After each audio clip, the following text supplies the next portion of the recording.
our favorite TV show was of all time. And I said, my favorite TV show is The Muppets. I remember watching it with my dad. It was really cool. And then he told me what his favorite TV show was, the partner. I forget what it was. But then when it got to him, he said, The Muppets were my favorite TV show. I remember watching it with my dad. He said the exact thing that I said. He stole my thing, and it really confused me, and I never went back to that class. It was enough to make me quit. Wow, you gave up early, didn't you? And all I can think of is that someone listened to this podcast, then went back in time and did that, because it doesn't make any sense. Why would you steal that? Why would you steal someone's anecdote for a class? It doesn't. And then when it got to me, I was like, I honestly, all I can remember is I said, he just said what maybe it was a case of like extreme social anxiety, and this person didn't really have an answer for themselves, and they panicked and took the first thing that popped in their head, which was, of course, what you had just said. I wonder what that guy's doing now. He's on a podcast with you. Right? Other people's stuff. What's that? I'm sorry? He's on a podcast with you right now. No, we didn't grow up together. Yeah, we never lived together either. That's something that surprises people sometimes. I think that's why we're still friends today. Yeah, I used the example of Penn and Teller at one point in time. Yeah. How Penn said the reason that they stayed in a group so long was because he said that they weren't friends, and I don't think that's true. I think we're friends for sure. Right. But I think... But in the same way, we had a healthy separation of our lives. Yeah. Like, I don't think me making you drive me all those places. That was fine, because then I could just drop you off somewhere when I got tired of you. I think... Hey, what? One of the things that I've heard about Penn and Teller is that much like the relationship between Adam Savage and Jamie Heineman, I think they respect each other as performers and as magicians, but they're not friends. They don't hang out. Like Adam Savage has said that like he and Jamie never had lunch together, which I find it kind of hard to believe when you're on a TV show with someone, you like take a lot of your meals together. But I mean, but that being said, I get what he's saying, right? They respect each other as creators, but they never felt the need to be friends. And I think that's, I mean, we of course never got to that level where like we just would only perform together because people were paying us to. We still, liked being around each other. But I think if we had lived together, that we might not have kept on performing as long as we did. Something that I don't want to, I almost don't want to broach it. I don't want to breach the subject either. That would be much like a whale. No, that's beach the subject. But yeah, Jennifer was like, she said to me that she always thought about, when I get back to Seattle, that we'd be moving back to Seattle, and then she started to realize that it may never happen. And the thing is that I really hadn't thought of it until she said it. But I sort of always had that in the back of my mind, too, that moving was temporary. Really? But the more I think of it, the more I'm like, I like Seattle, but I'm wondering if Seattle that I'm remembering is Seattle now. Well, the Seattle of today is very different than Seattle of 2014? Well, I mean, it's not that different. There are more buildings around here, and that's all I can say. I can't tell you if the political atmosphere has changed. It's very politically charged here, but I feel it's always kind of been that way, especially in the last 10 years. Yeah, I mean, the WTO, right? I mean, that was... Yeah, I mean, the last 20 years. That was something.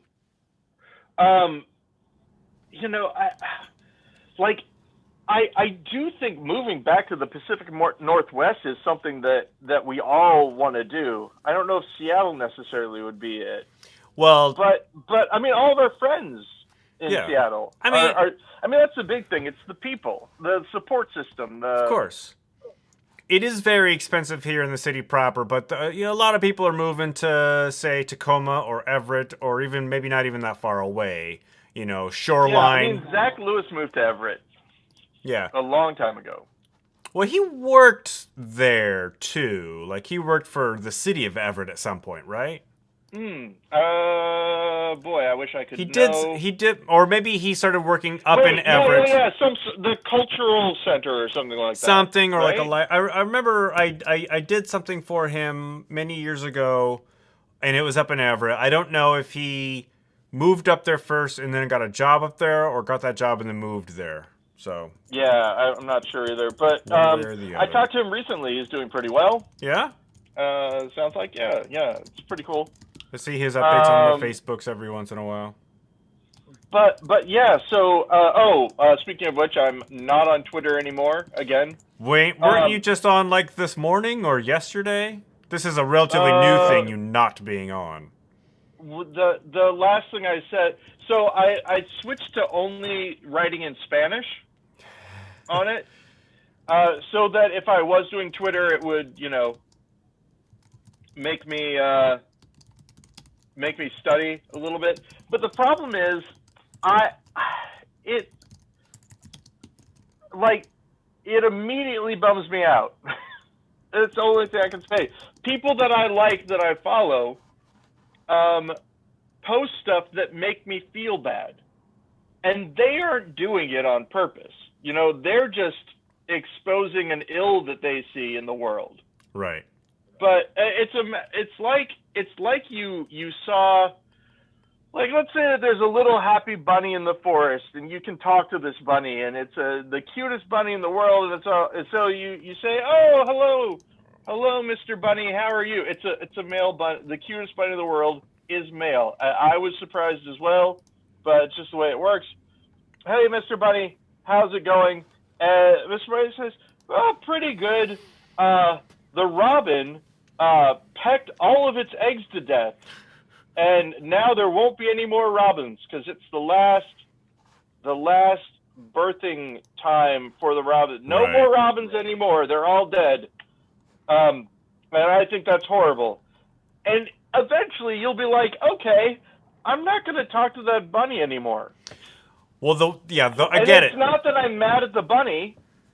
I'm mad at the robin who was pecking all the eggs to death, but the bunny is the conduit by which I learn of it. The forest is a crap show these days, and by forest I mean, in this analogy, the world is a terrible things are happening. You can't help but like shake your head at just what's going on. You gotta grow, like, you have to inoculate yourself to that somehow, but then that just turns you into an unfeeling robot.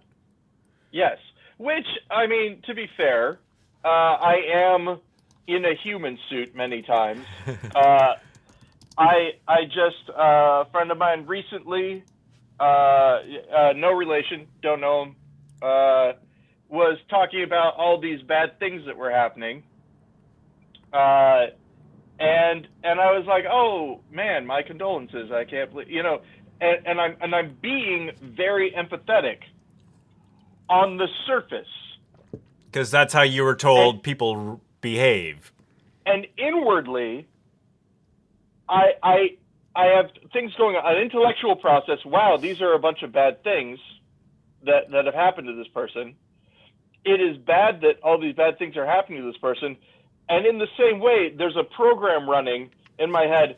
Am I being sympathetic enough? Is my face?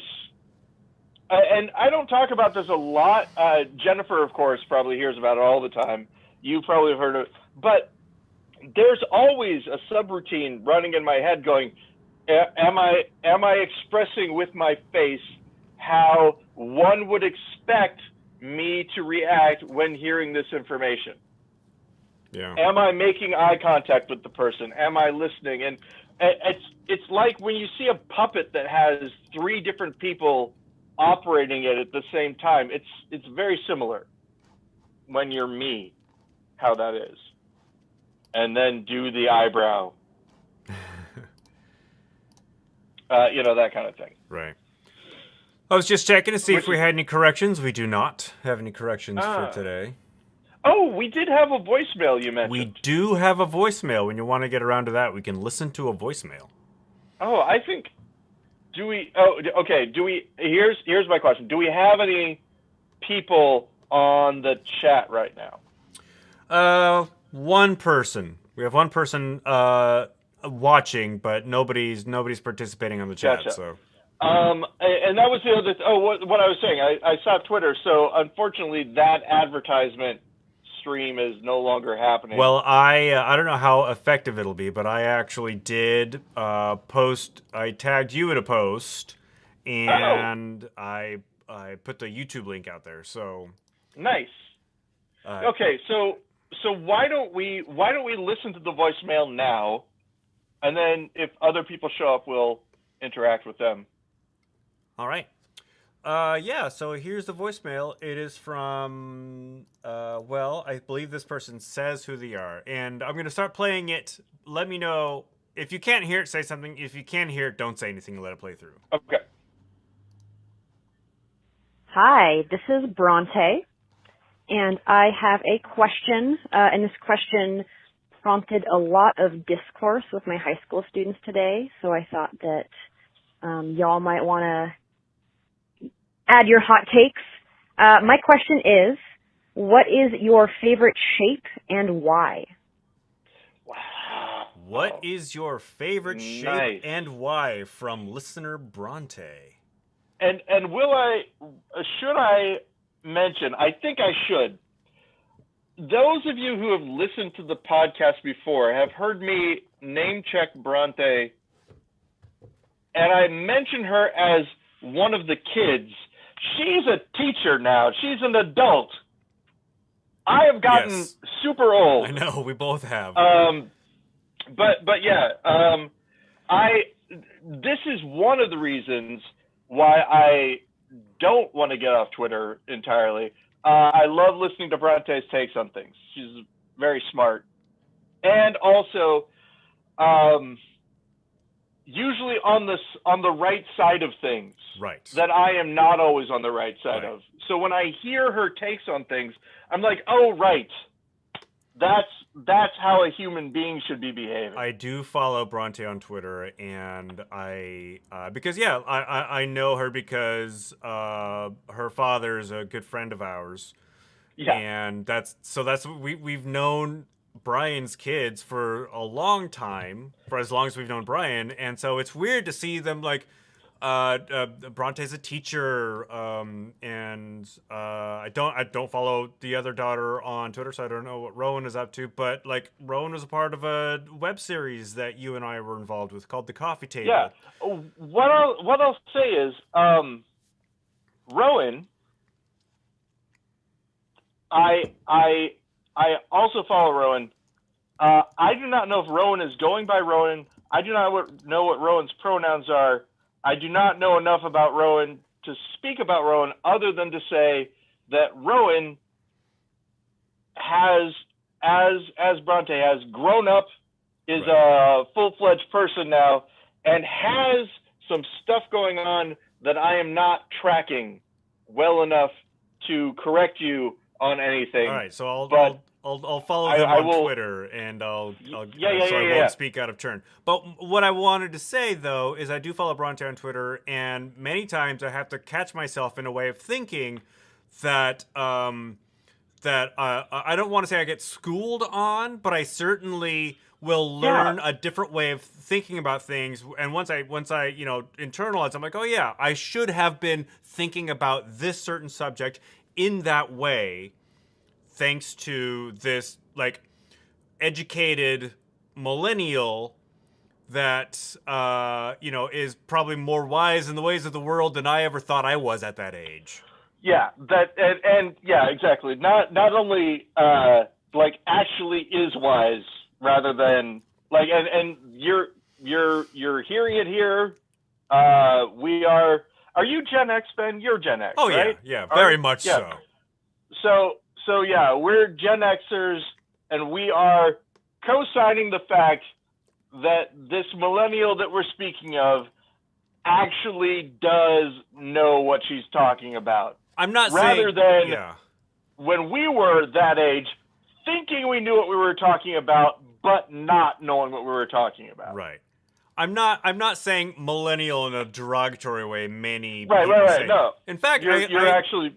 Yeah, I edited a podcast recently, a very interesting discussion on a consultant who is trying to get, millennials and Gen Zs into the trade industry, because like my generation, your generation, and millennials and Gen Zs are like, you have to go to college, you have to get an education. Yeah. You can't like afford a living if you don't have a college education. And now we have this epidemic of adults saddled with this insurmountable college debt.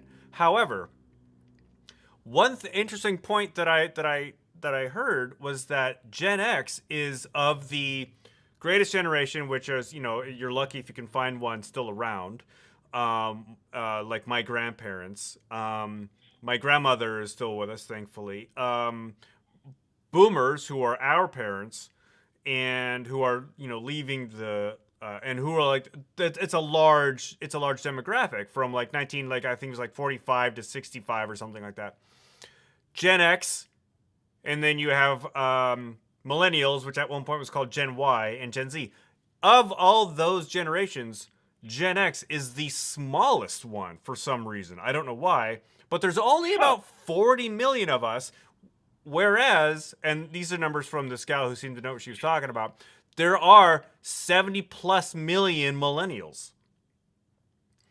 And so... Wait, how many Gen X's are there? 40 million of people in our generation. And so... Yeah.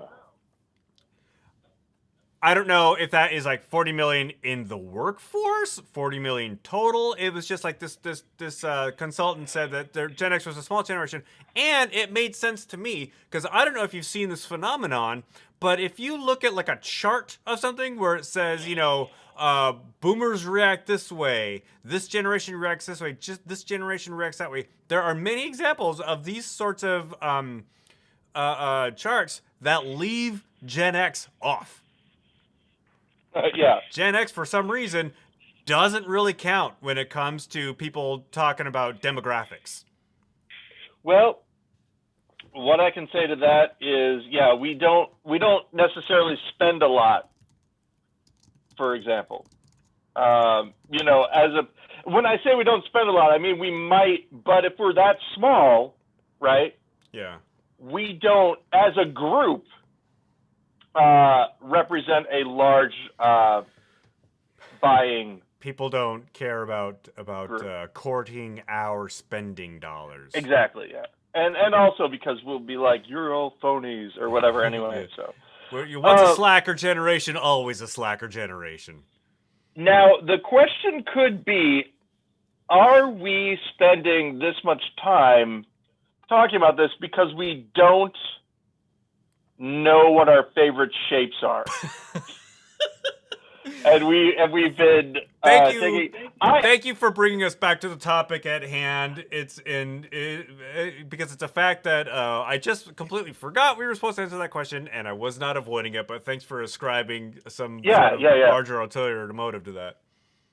So I gotta say, I mean, I hate to be passe. I thought of two things.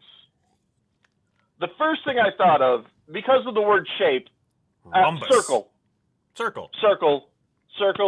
is great. And then I was like, well, actually, sphere. I prefer a sphere to a circle. Maybe it's because of my juggling. But yeah, a sphere is nice. It's a really good, if I had to pick my favorite shape, it would be a sphere. And then I was like, well, what about the shape of my wife? that's a shape. Also, if a sphere is a shape, a person is a shape. And so then I started thinking a little bit too much about it. But I'm going with shape like the Sesame Street term Right. shape. So it would be, if we're talking 2-dimensional shapes, circle, 3-dimensional shapes, sphere. You also have to consider the second part of the question, and why. Okay. So I did sort of touch on it, the and why. Juggling, I like the ability to toss the balls. They're nice. They have a good, they're easy to grip with one's hands. I like the motion that they have. The spin is really nice.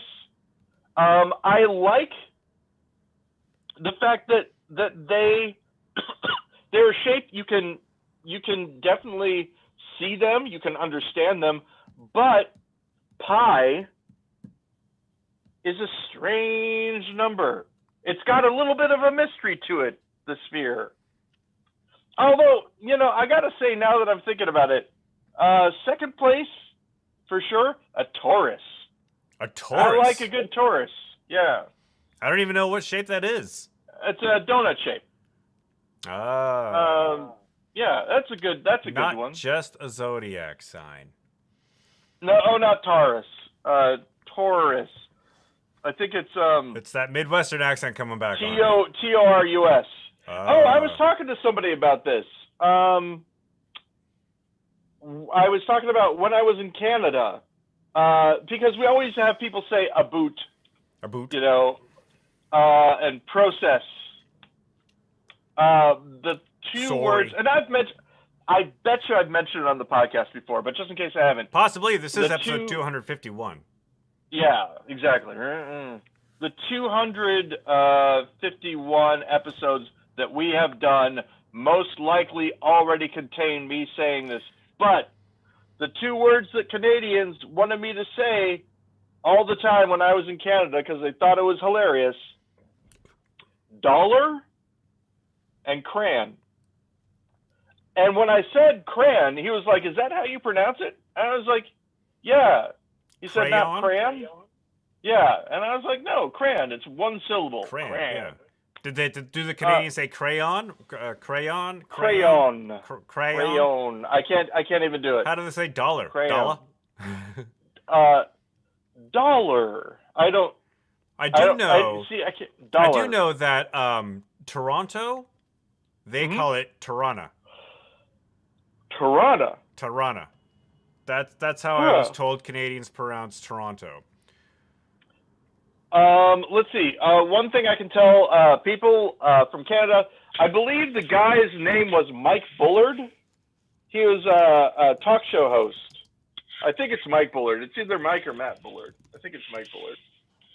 Sorry, taking my headphones off for just a second so I can do this to my hair. Anyway, while you're doing that, I'm going to mention that we just, we're answering a question that was submitted via our phone number. If you want to call us and leave us a message and we'll play it on the air, call us at B10 lung lag.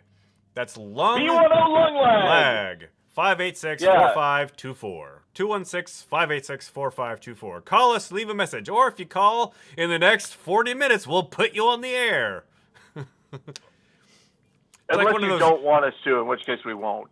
It's one of those TV ads. It's not a threat. It's an offering. It's an offering. You have every right not to call in the next 38 minutes. But it was like one of those ads you see on TV. Call in the next 24 hours and get 50% off of your order of these collector plates. Exactly. We don't have any plates. So you keep looking. Is there something happening over there? No, I'm just making sure that everything is happening. Everything is running smoothly. I've got a whole operating system set up here. I even set up a microphone. Did you switch us at one point in time, or are we switched now to the way that you switched us? I switched us last week, and I've kept it. So okay, good. Normally I was on the camera left, and you were camera right, but I switched it because now I'm looking in your general direction as opposed to looking off screen when I look at my reference monitor here. I'm of course just looking towards you. but you have me inverted the right way, so I am looking away from you. If that makes sense. To me and to I should take a picture of what this whole thing looks like, and post it along with the show notes. There we go. We were talking about my tech neck that I was having. Yeah, how's that going? Well, did I tell you I got an office chair?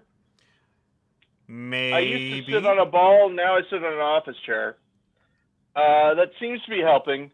I was taking a leave. Of absence? No. I know. I like it, though. A leave is great. I've had to take it before, and it actually works. Yeah, it does. But I didn't take it the last time because, wait for it, Ben, I'm trying something new. Can you imagine it? It's true. You? So you've heard of the idea that our ancestors slept in 2 segments, right? Have you heard that? I have not. Elaborate, please. It was rediscovered, I want to say, in like the late 90s, maybe early 2000s.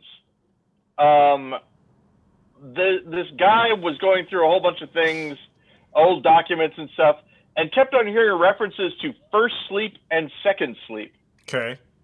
And basically, before the advent of the electric light, people would go to bed when it got dark, sleep for about 4 hours or so, and then wake up, go around and do stuff. They'd like read or they'd, do whatever. Hunt and gather. And then they'd go back to sleep again until the sun came up. And so I have intentionally started to go to bed very early. I go to bed last night I went to bed at 8. And then I woke up at 2, got up, walked around, did some stuff. And then I went back to bed at 2:30. No, went back to bed at 3. I stayed up for an hour. That just sounds like not being able to sleep in the middle of the night and not purposefully waking up. I do that all the time.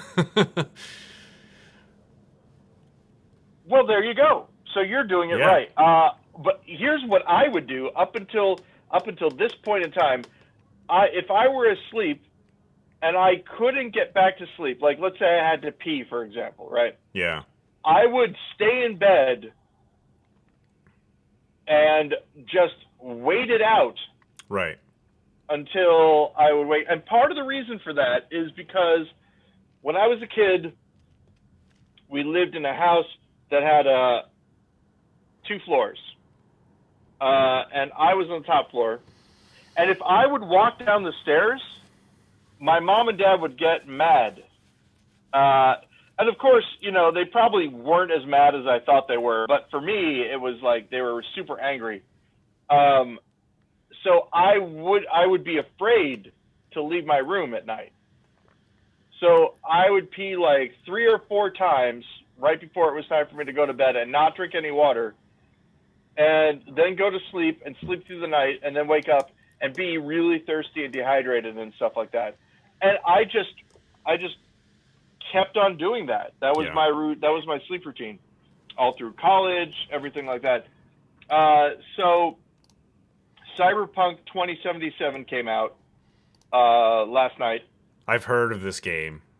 And so I slept, and then I woke up at 2, and I made a character. I went back to sleep, and came downstairs, went to work, and I'm feeling pretty good. I've been doing this for 3 days now, and the last day it didn't work out as well. I woke up I went to bed at 9. I woke up at 3, stayed up for about 15 minutes, and then went back to sleep. I didn't feel as good.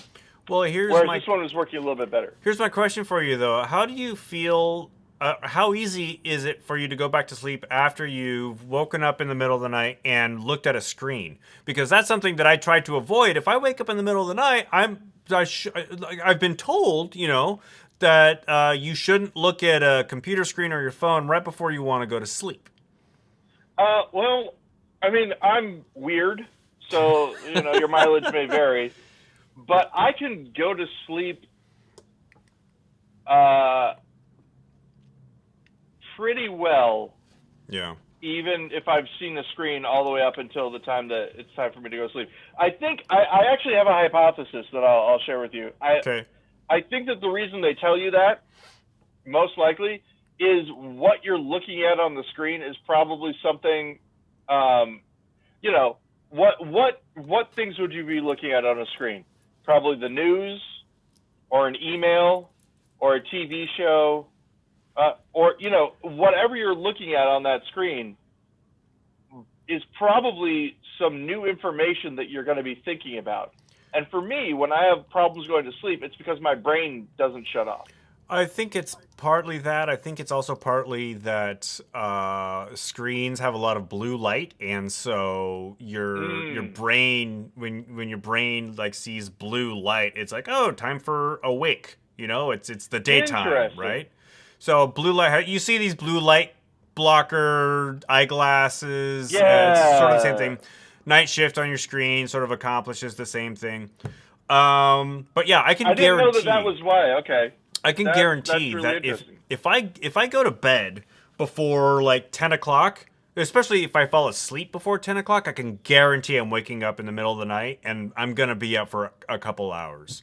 Just because I think my body says that, oh, we've taken a nap. We're ready for this, more daytime, right? So I will lay there in bed, like you said, just kind of waiting it out forever. Just avoiding the urge to look at my phone or get on my computer. I'll read if I'm awake enough, but yeah, sometimes if it's late enough, if it's like after 4 and I wake up and I'm like awake, I'll just get up.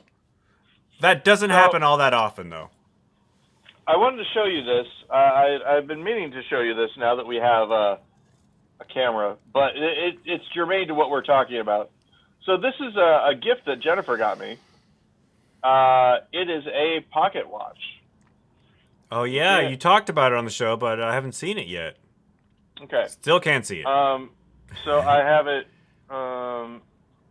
It's hooked onto my belt. Hold on. You cannot stand up in the blanket for it, can you? It's not great. Not great to stand up. I would hit my head on it, or poke my head. So hey, this is a fun again. Paul looking stuff up on the internet. Well, it's a lot better than a couple weeks ago when I tried to set up the phone number. So yeah, look at that. It's got some nice embroidery on it for people who are not watching. If you are listening to this, go to GudeLaurance.com, click on the podcast link, and click on the link for episode 251. Scroll to about 33 minutes in, and you'll be able to see this very ornate silver pocket watch that Paul is showing us. Now, it is 6:33. My watch says 6:35. So runs a little fast. So it looks like it has a clear center, and you can see the inner workings of the watch inside there. Oh yeah. So you can see that, right? Yeah. And then check this out. How do I do this? Does it contain the secrets of space and time? Ooh, you can actually see all of the mechanisms inside there. Yeah, it's pretty great. That's pretty cool. And so what I'm going to say now, you have to understand, I already have a perfectly good pocket watch, but I'm thinking about getting a digital watch with an Indiglo like wrist thing or whatever, because I want to be able to wake up in the middle of the night and see what time it is. You don't even need a digital watch. Without getting my phone. My watch does that. I'm showing the camera now. Look, it's just an analog watch, but you can see the time at night. Look at that. Well, the thing that I was thinking about doing... You got to know how to read an analog clock, though. Because it's me, obviously, I was thinking that they must have, like, Braille watches. So I would basically be able to feel my watch without opening my eyes and know what time it is. I'm sure that thing exists. I can't imagine what it like. Is it a watch that has the hands exposed, or is it like a digital watch that puts dots up for the numbers? Well, and here's the thing, right? I don't know, but that is my idea for what it would be. Is it'd be a flat piece of whatever, metal or plastic, and it has like a square here and a square here and a square here, and it raises dots. Yeah. Right? It has little servos, raises the dots as the time changes, and then you would just feel it. I think it would be great. I don't know if it exists though. If you could, I mean, it's what I see in my head. If you slept by yourself, then you could just call out to Siri to give you the time. Yeah, if I slept by myself, there are a lot of different things that I would do for this thing, but yeah, they're all invasive. That's why I was concerned about the Indiglo thing, because one of the reasons that I don't want to do it is because I'm constantly lifting up my phone. I'm fumbling for my phone, first of all. Yeah. And then I'm lifting it up, and then the light comes on, and sometimes I might accidentally start a video or a music or whatever. All of it is bad. So right. I'm just looking for a simple watch that I can wear on my wrist while I'm sleeping. And, then I will know what time it is. Do you not have a clock in your bedroom? No. I still have the same radio alarm clock that my dad bought for me when I was in junior high. I mean, talk about a piece of equipment sold before planned obsolescence. So this thing is 30 years old, probably 35 years old.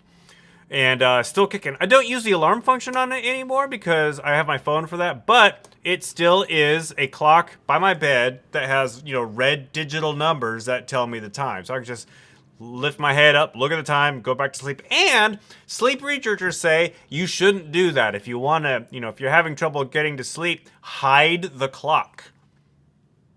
Yeah. So you're not constantly checking for it.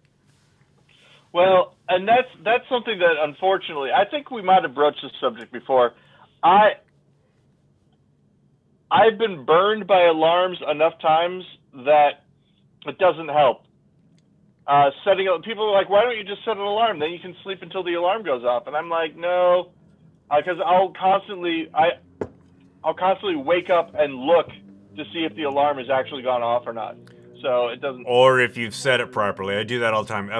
If I just casually, without thinking about it, set an alarm for the morning, it'll be fine. But if I have something really important that I need to wake up for, I will be paranoid that I set it incorrectly and that it wouldn't go off, or that for some reason I turned it off.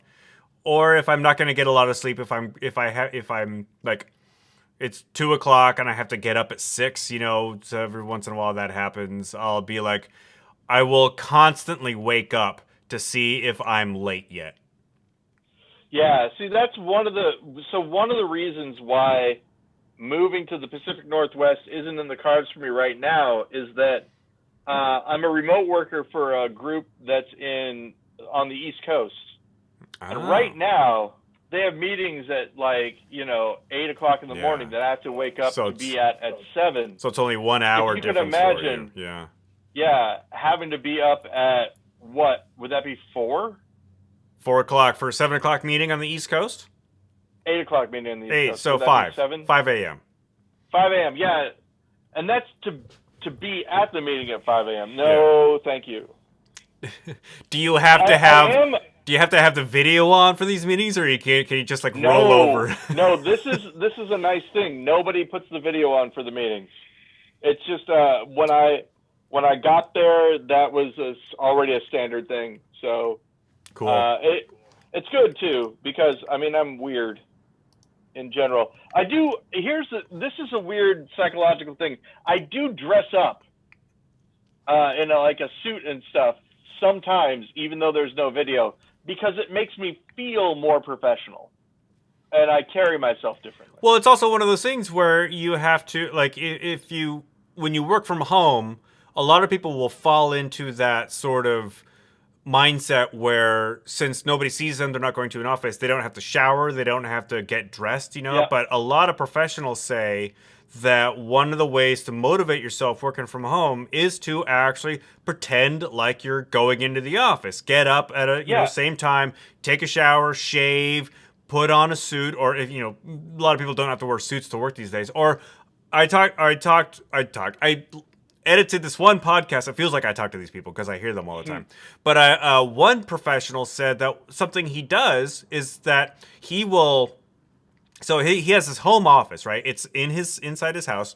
He will get dressed, walk out of his house, walk around the block, and then when he enters his house again, he's not entering his house, he's entering his office.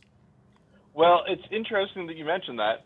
That's one of the reasons why I have my home office. That's a very slow quote. Here in the basement, next to the pod, right? The pod has a door here, a little flap. Yeah. Here, I guess I'm gonna actually show you. It has a little flap here. Yeah, look at that. And then it has another flap over here. And so when it comes time to enter my home office, I actually go from this flap to this, go from this flap to this flap over here. And it's like I've exited Paul's life and entered Paul's work. It's a weird psychological thing. Yeah. Hey, that I can't describe. So we have a new information coming up. Apparently, the number that of the GudeLaurance podcast is you can text. We just got a text from friend of the show, Steven. He says, "Hey, what's up? The text worked. We can text." And I guess people can people text Google numbers at any time. I'm gonna reply. Does this come from Google number or my own? Question mark. He also commented on the YouTube that said Steven is a quote shoes feel weird stage of his work from home seclusion. Nice. Yeah. That is another thing that I started doing, putting my shoes on. Not just because I was working in the basement, but it made me feel better. Yeah. I mean, and I guess I'm somewhat lucky in that regard, is in that my work from home has always been here at the theater. And so for me, nothing really changed except there's nobody in the theater anymore once it comes to be like 5 o'clock or so. Oh, hey, because we know that Steven is listening now, or at least he's, active in the chat, I wanted to let him know, because I think he'll appreciate this.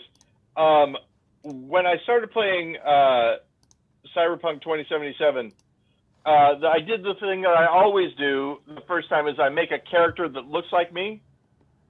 And I was playing it, it just didn't feel right. And I realized that the reason is because if you're playing a game called Cyberpunk 2077, you need to be a woman with a mohawk and eyes that aren't natural human color. That's like, and also body tattoos and cybernetic implants, maybe a scar here and there. It's mandatory for the genre that be what happens, and I think he would appreciate that. Steven wants to talk about genitals. I told him to call into the show if he wants to talk about that. I did hear a friend of ours, Chris Neal, said that you can pet cats in Cyberpunk 2077. Yep, that's true. And yeah, so I made a couple of different characters.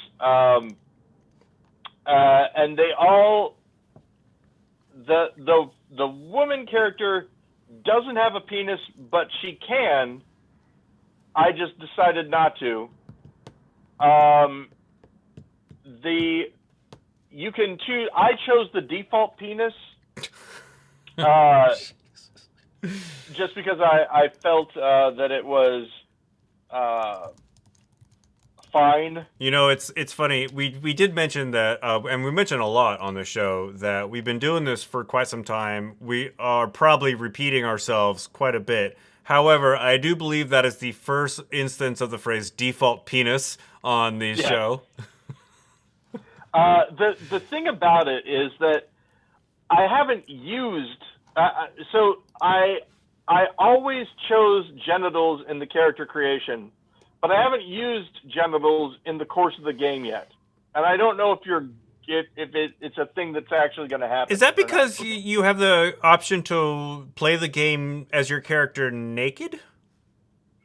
Well, I haven't been able to play the game with my character naked yet. I've tried. Was it one of the first things I tried? Yes. Jennifer... You have to level up to that. Jennifer has observed me playing games a lot, and at one point in time, playing Cyberpunk 2077, she looked at me and she said, "Do you do this when I'm not here, or are you performing?" And what she was talking about at this point was me ramming the car into every single thing that I could, jumping up onto fences that are full of barbed wire to see how many times I could do it, trying to find out if they would kill me during the prologue or not. I never got to that point. I never died. Have you done this? But I don't know. Steven says you can have sex with everything, or at least many things. Oh! In Cyberpunk 2077. Haven't done it. No. I don't have a game console that'll play this game. I don't think it's not available for the VR set that I have. No, I don't. No. It probably will never be available. Probably not. No. So. But who knows? I mean, maybe. I picked a sandbox and I'm sticking to it. We have the PS Pro, and it doesn't look great on it. They said that the PS5 is better. We're getting a phone call. Yeah, we're getting a phone call. Call from... Hey, awesome. Esteban! To accept, press 1. To send a voicemail, press 2. To accept, press 1. Okay. I've sent the caller to voicemail. Goodbye. No! Wait, no! Steven, that was a mistake. That was a mistake. I'm going to call him back. Please. Yeah. Please call back. Yeah. Oh, we can call him back. I'm still figuring out how to make all this work. Yeah. Well, that was great though. It was. We almost did it. Oops. I should probably... Soon, Ben, we will be able to live our dream of doing the pre-taped call-in show. We're so close. But don't. Hey! It's ringing. I can hear it on my end. Okay. Bio-lung lag. What? Hey! Steven! How's it going? Esteban! Excellent. I have to walk away from my computer now to defeat lag and go real time. Hey! And it sounds good. It's almost like you're talking to us. Hey, I just wanted to say, Paul, I feel you. I'm there. I once, back in Drooping Acres, once played a game with my housemate Roy, and he, after a minute or two, Roy said, "Are you playing this game, or are you testing it?" Yeah. Right? That's and it can't be both. Yeah, in my defense, within 10 minutes of playing a game that he played a great deal, I showed him things he didn't know about it. He's like, "What? Exactly. Why are you destroying things? You don't get anything." And I immediately got some minor treasure. And he's like, "Oh," and I was like, "Why are those spiders up there on a cliff?" And he says, "Oh, you can't get up there." And I said, "Well, you have a blink spell." And I blinked up there and fought spiders and found a chest. And he's like, "Okay, never mind." I was like, What game was this? Do you remember the name of it? No, some Dungeons and Dragons role playing game analog. He was into. Yeah. Well, gosh, He 'cause was- it sounds cool. Yeah, well, I mean, But- sure, but Yeah. the play style is the point. So, for example, I have 77 on my Xbox, and so far I have watched the entire credits sequence twice. That is what I've done. The beginning far credit as- sequence, I'm assuming. Yeah. No. On the main menu, there's an option to watch credits. It takes Oh, I see. about 10 minutes. And I've gone through that twice. That's the extent to which I've, quote unquote, played the game. Yeah. I didn't want to start it right off, so The thing is, I've of course played every single one of the prologues now, and I had to stop playing the corporate one because it was too much like work. Right. Like it was. I could imagine that maybe a 14-year-old would have fun with it, but all I could think of was like, why am I doing your project for you? You should be the one doing this. I feel as though we have a bad working relationship, all that kind of stuff. Right. And the people I work for are nicer. Why would I want to play a game where I have a shittier job? I like my job. Rick and I had that experience when we both had terrible jobs, and we were watching The Office, and at points we had to stop it, the original British Office, long enough ago that we actually had to order it through Netflix, kids. So Yeah. We had to stop it. It was just too painful. It was just too flashing back to. I think that the first time that I saw The Office was with you guys at Drooping Acres. That wouldn't surprise me, man. Drooping Acres. Yeah.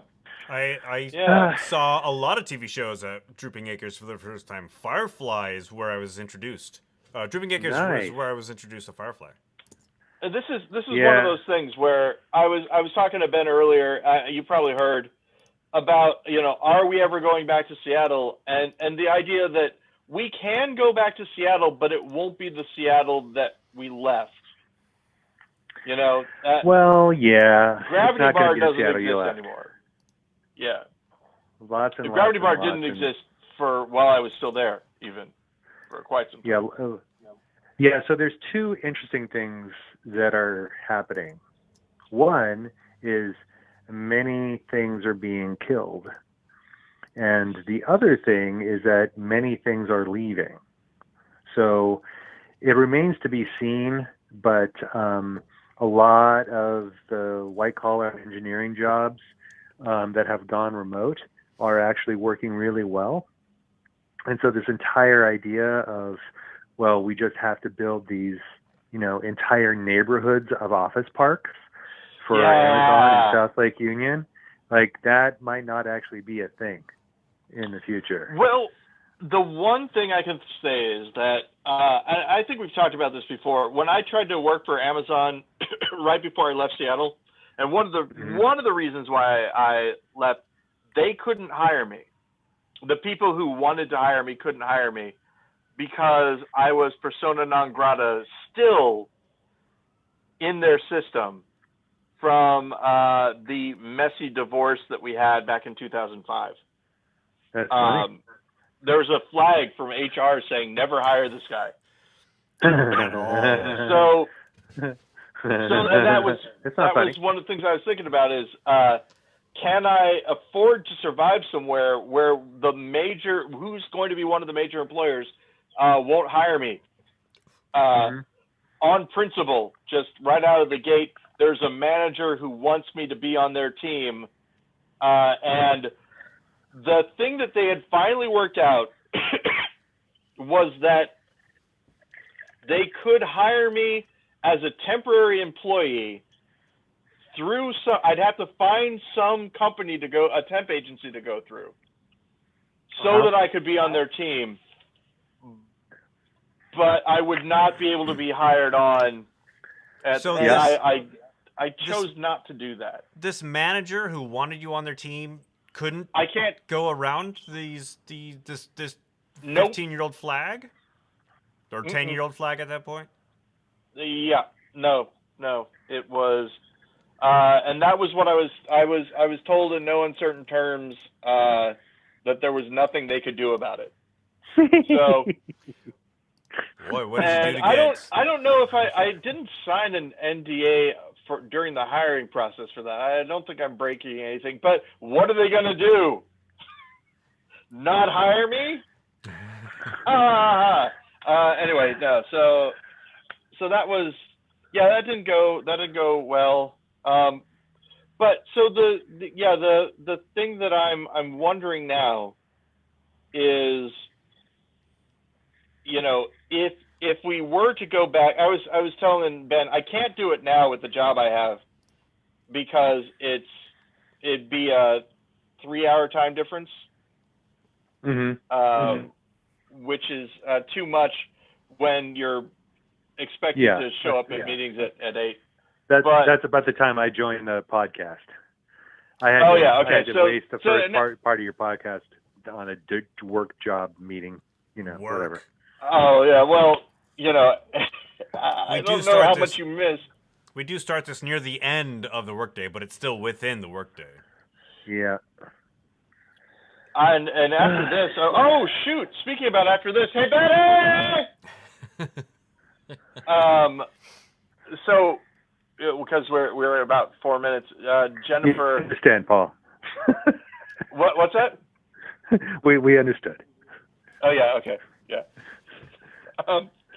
So anyway, so now my V is hot lady with a vagina.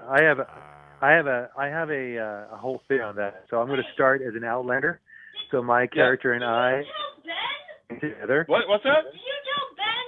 No, in fact, Betty, I don't know if I think your mom has a moratorium of you talking about your personal life. Yeah, we're not talking about this one specific thing that happened. Right, exactly. So, no, I did not tell Fair them. enough. Also, Steven's on the phone. Here. Put the headphones on. All right, Hey, Steven, Betty. You're on with Betty. Hi. Hey, Betty. Hey, what's going on? You're the hippest person I talk to these days. Is that your Discord? Yes. Okay. So Betty's listening to our podcast with one set of headphones and her Discord with another. So the audio might show up, but I don't think it will. That's fine. Anyways, what's up with you guys? Oh, nothing. We're just doing the podcast. Wanted to see how you were doing. Yeah, Betty. What's the hipness these days? Nothing's really going on. Spending time with Discord friends, stuff like that. Yeah. So Discord's where it's at, I understand. Yeah. We also put up our Christmas tree today with not today, but a while ago with new lights, and it's really pretty and cool. And I really want to get back to talking to my friends. Okay, see ya. Bye. Okay, bye. Have we crossed a barrier recently with airing stuff that Betty's told us? No. I am actually, and this will come as a surprise to Jennifer if she's listening to this.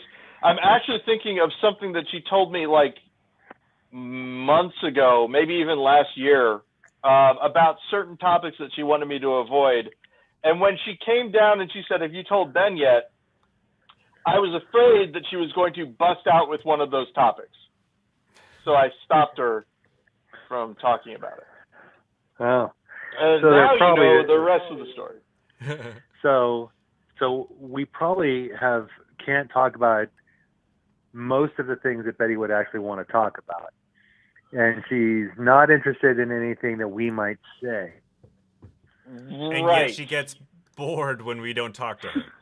The things. Oh, I mean, here's the thing. It's Betty might be fine talking about it, Ben, and this is the thing I think that Steven's getting at. That we've closed off that area of communication.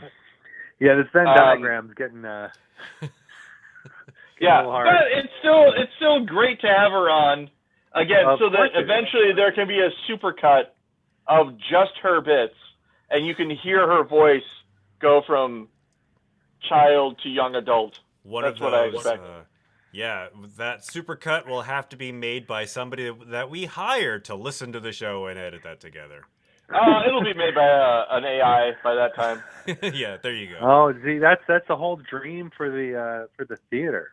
It just morphs into well, I mean, it comes into it's a what do stories become if they are stories that only make sense if you have to be there to hear them.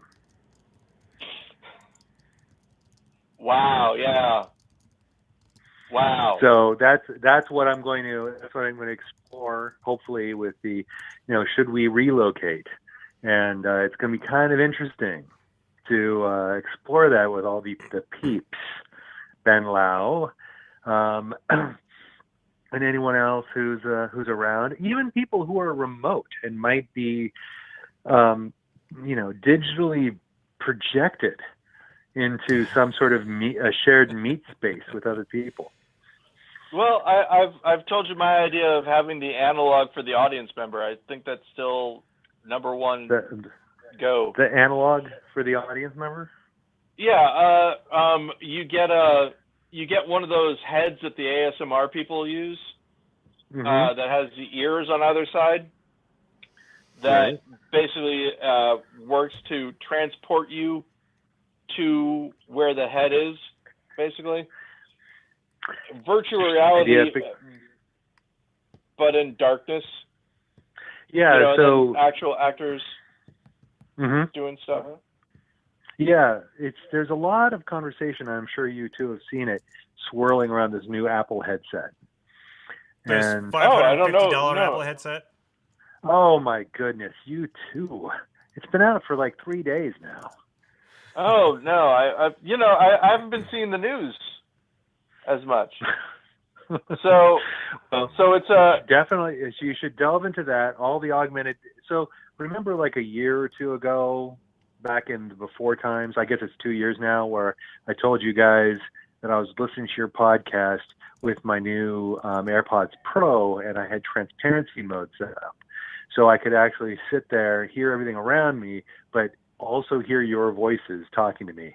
And so I was it was like listening to your podcast and also enjoying all of the people on the light rail coughing around me in a Seattle winter. Are more in the room. Yeah, you're just woven in. Yeah. And that was finally, as soon as they released that, some people said, wait a minute, this is augmented reality. It's just ears first. And so that is largely expected to see where they're going with these headphones, because these headphones use LiDAR to, I believe, to locate you in the space, and don't use ultra wideband. It's kind of scandalous, Bluetooth, but do orient you to the sound source that you're listening to. So if you're listening to your computer and you turn your head, the sound of the computer will shift as if you were listening to it from a point location of your computer. Also in a synthetic environment. Right, in a synthetic environment with rendered objects, it's that same effect, where the sound seems to be located in a physical relationship to your environment, and should you change your orientation, the sound will change accordingly. So people are saying, well, what's the next step? Are they just going to, come out with some goggles that you wear at the same time, and then bang, you're done? You just clip them into your belt and boom. So I can see that happening. Yeah. So it's interesting, and they're doing this thing, and this is something to, when you're considering this stuff, and also this is, I'm just looking at all this for the theater and the meet space, right? And augmenting the meet space, but yet having a reason for people to get into the same place as other people.